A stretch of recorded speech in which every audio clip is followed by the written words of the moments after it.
Dear student, आज हम जो टॉपिक करने जा रहे हैं वो टॉपिक लिया गया है कॉस्ट अकाउंटिंग से और इस टॉपिक का नाम है कॉन्ट्रैक्ट अकाउंट। यदि पेपर के पॉइंट ऑफ व्यू से देखा जाए तो ये पेपर के पॉइंट ऑफ व्यू से सबसे महत्वपूर्ण टॉपिक है आपका, और कॉन्ट्रैक्ट अकाउंट का एक न्यूमेरिकल निश्चित रूप से ही संभावना रहती है कि ये मिले। इस टॉपिक से आपको थ्योरेटिकल का शॉर्ट नोट भी मिलने की संभावना रहेगी और न्यूमेरिकल की संभावना तो बहुत ज़्यादा रहती है। तो आज हम टॉपिक शुरू करने से पहले एक बार फिर आप सभी से निवेदन करूंगा अपने स्टूडेंट से कि सभी स्टूडेंट घर पर ही रहें, अनावश्यक बाहर ना निकलें और घर पर रहकर अपनी पढ़ाई को रेगुलर बेस पे करते रहिए। और कोविड-19 से बचाव के लिए जितने भी तरीके बताए गए हैं हमारी सरकार द्वारा, हमारे डॉक्टर्स द्वारा, उन नियमों का कड़ाई से पालन कीजिए और उन नियमों को कड़ाई से पालन कराने के लिए अन्य लोगों को भी जागरूक करते रहिए। तो आइए स्टूडेंट, आज शुरू करते हैं हम कॉन्ट्रैक्ट अकाउंट।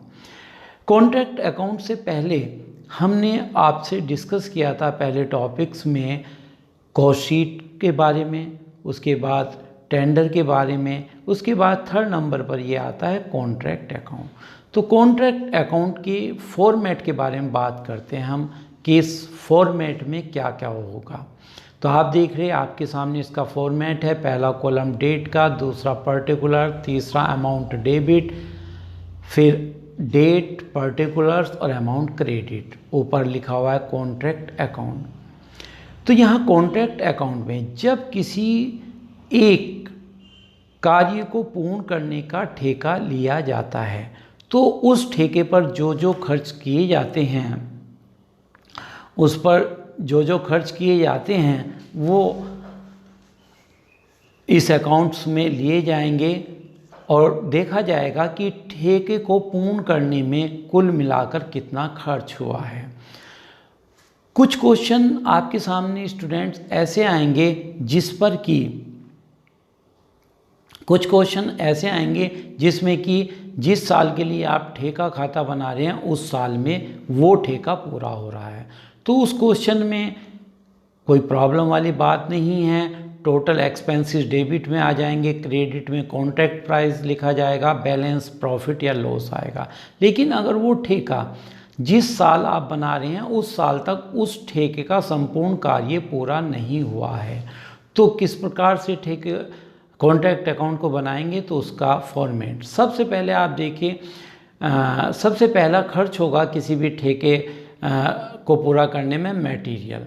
तो डेबिट साइड में सबसे पहले आप टू मटेरियल परचेज लिखेंगे, to material issued from store, यदि अपने स्टोर से लिया वो लिखेंगे, या to material transfer from other contract, अन्य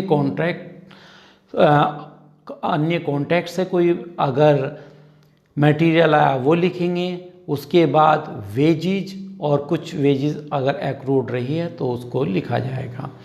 उसके बाद टू इनडायरेक्ट एक्सपेंसेस, उस कॉन्ट्रैक्ट के लिए जो प्लांट इशूड हुआ है वो, टू सब कॉन्ट्रैक्ट कॉस्ट इफ़ एनी, यदि ठेके का कुछ भाग किसी और से पूरा कराया है और उस पर कुछ खर्च हुआ है। To cost of extra work done, अगर कोई है तो लिखा जाएगा। और उसके बाद to profit and loss account if contract is completed, यदि ठेका पूरा है तो प्रॉफिट एंड लॉस अकाउंट में प्रॉफिट आ जाएगा। To work in progress account if work certified is less than 1/4 of contract price amount of profit, work in progress के नाम से। इसके बाद to balance account if work certified is more than और 1/4 of contract price. Credit side में देखें तो क्या आएगा, बाय मटेरियल रिटर्न, यदि हमने वापस कर दिया है। मटेरियल ट्रांसफ़र अन्य कॉन्ट्रैक्ट्स में क्या है, मटेरियल यदि बच गया है साइट पे वो, और बाय प्लांट एट साइट पे प्लांट बचा है तो वो, और बाय पीएल अकाउंट के नाम से यदि मटेरियल प्लांट डिस्ट्रॉय हो गया है, लॉस्ट हो गया है, डैमेज हो गया है तो वो लिखेंगे। और by contract personal account if contract is complete, amount of contract की लिखी जाएगी।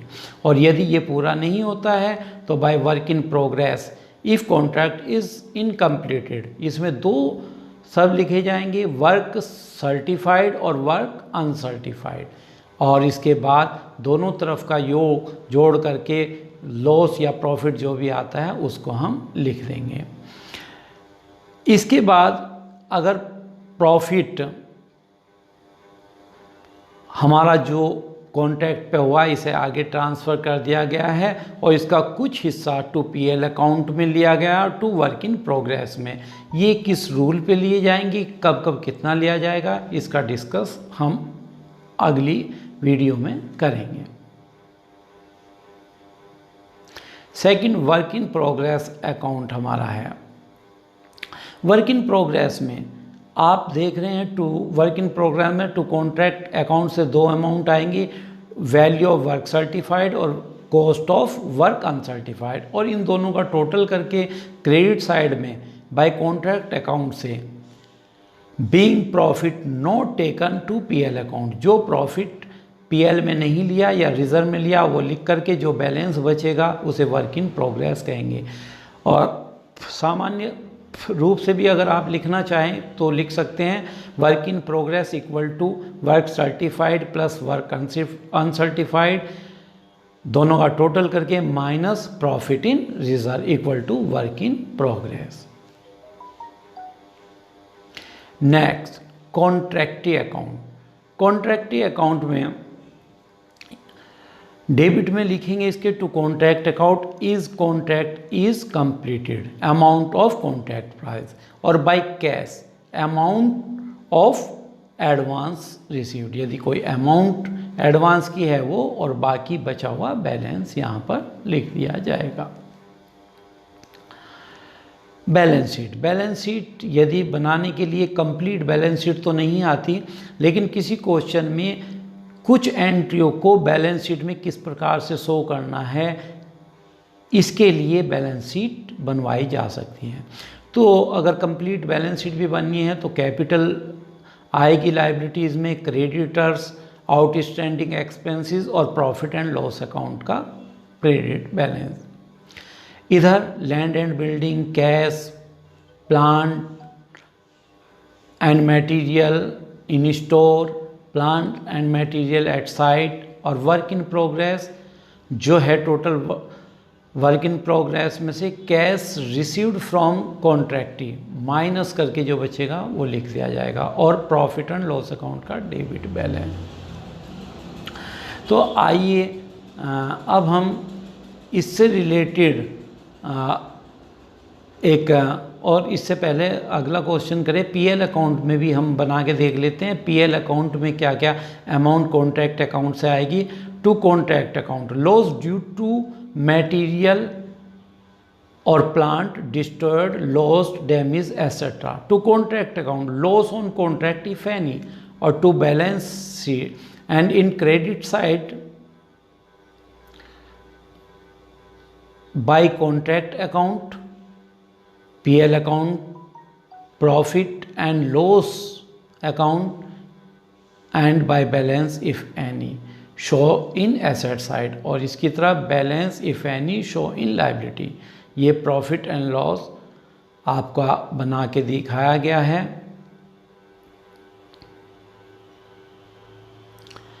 आइए अब हम पहले इसका एक क्वेश्चन आपके सामने डिस्कस करते हैं, और ये क्वेश्चन जो है शुरू करते हैं हम।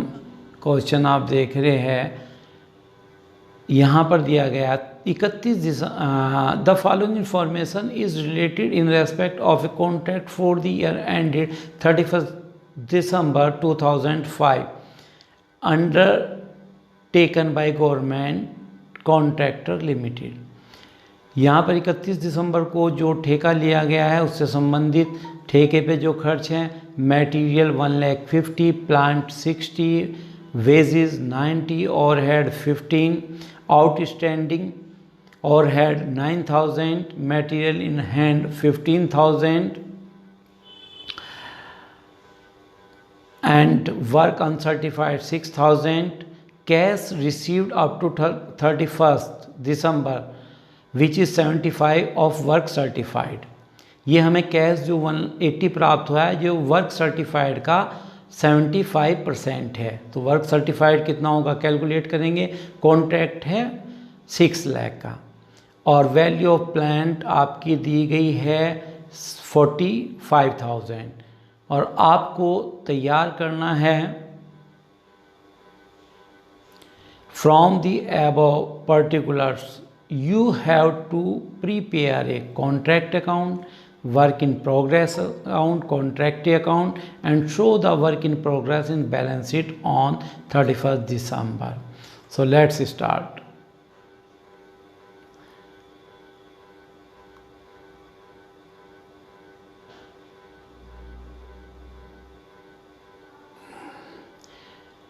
In the books of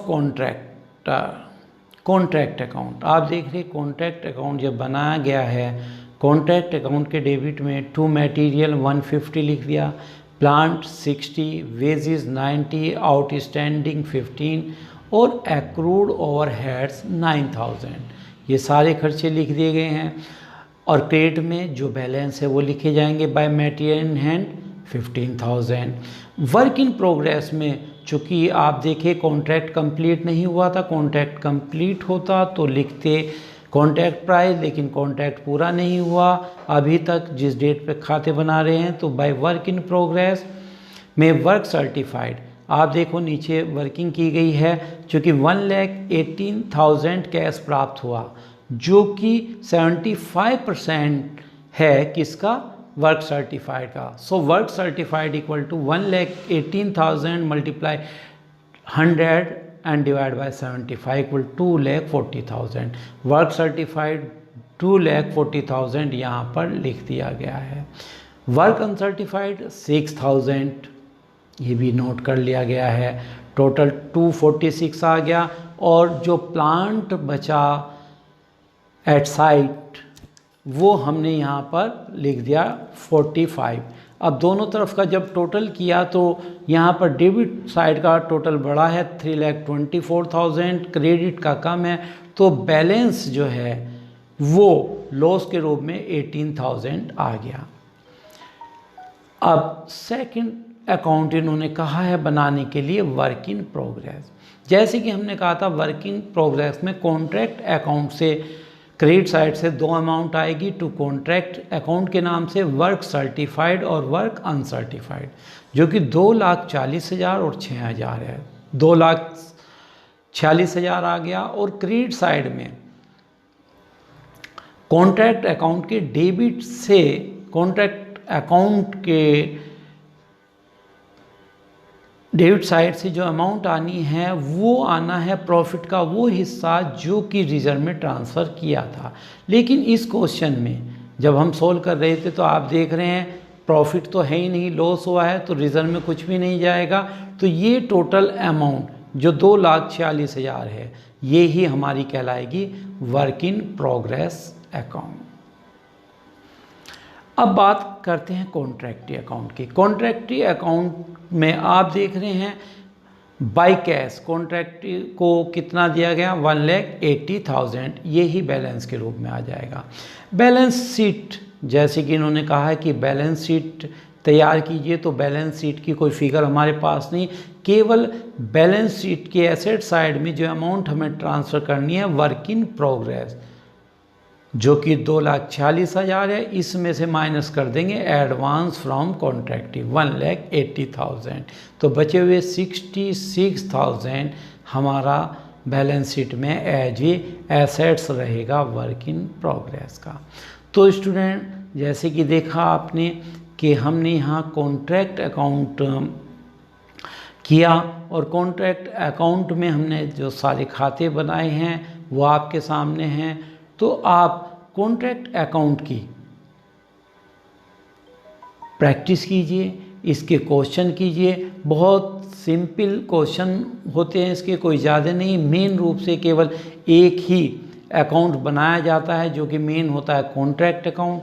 उसके बाद ज़्यादा बनवाया जाता है वर्क इन प्रोग्रेस, और आप जानते हैं वर्क इन प्रोग्रेस में केवल दो ही amount, work certified plus work uncertified minus profit in reserve से करके ये बन जाती है। तो जैसे कि आप ये देख रहे थे स्टूडेंट कि यहाँ पर आपके सामने ये कॉन्ट्रैक्ट अकाउंट का फॉर्मेट है, ये कंप्लीट फॉर्मेट है। अगर कोई प्रॉब्लम आती है तो इस फॉर्मेट में आप देख लीजिए और कॉन्ट्रैक्ट अकाउंट के क्वेश्चन करने शुरू कीजिए। जिस जिस क्वेश्चन में प्रॉब्लम आ रही है उन क्वेश्चन का स्क्रीनशॉट लेकर के मुझे भेज दीजिए, मैं सोल्व करवा के आपको अगली वीडियो में समझा दूंगा, ताकि आपके साथ साथ और स्टूडेंट को भी उसका बेनिफिट रहे। आप अपनी जो दोस्त हैं उनको भी जोड़ सकते हैं मेरे वीडियो से, और उनके साथ भी शेयर कर सकते हैं। तो जो भी प्रॉब्लम आपको आ रही है वो मेरे से डिस्कस करते रहिए और क्वेश्चन की प्रैक्टिस शुरू कीजिए। Okay, thank you student.